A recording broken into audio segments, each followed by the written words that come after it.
Hey everyone, Mortgage Nerd here. So the reverse mortgage has something called a non-borrowing spouse rule. So what's a non-borrowing spouse? And it's kind of self-explanatory. It's one of the spouses that is not a borrower. But what does it mean in reverse mortgages? So in 2008, when the market crashed, soon after as values started crashing, I would get calls from widows, typically women, could have been widowers, and they would say, they're kicking me out of my house. I have nowhere to go. I have no money. My house is upside down. I owe more than the value on the reverse mortgage that my husband took out, but didn't put me on. Because what happens is they would try to take more money by using the older person, which typically in those cases was the male.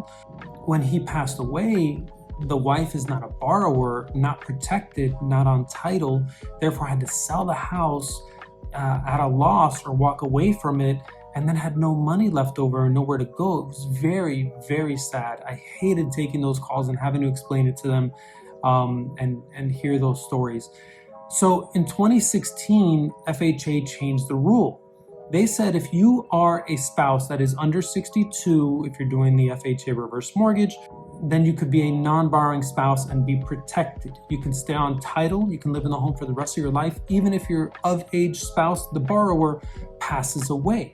It also eliminated the ability for you to say, husband is 80, wife is 70, and therefore we're only gonna put the husband on because we're gonna get more money. No, sorry, too bad. If you're married and you're both living in the home, you must both be on the reverse mortgage. You must both be borrowers. This way, there's no issue like we had when the market crashed. So it's a little synopsis of the non-borrowing spouse rules.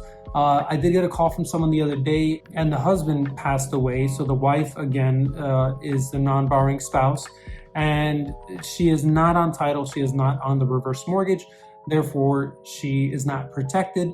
There is a mortgagee optional election where the mortgagee, which is the lender, can keep them in the home and not make them sell or anything like that. They have a formula they use. But like I told them, I said, in your case, let's see if we could refinance you on the property by yourself as a borrower. So you're guaranteed to never be kicked out of the home with your own reverse mortgage. So that's the non-borrowing spouse rules. I'd be happy to answer any questions that go a little bit deeper into that. But I think it's a pretty good synopsis of that rule with reverse mortgages. Mortgage Nerd out.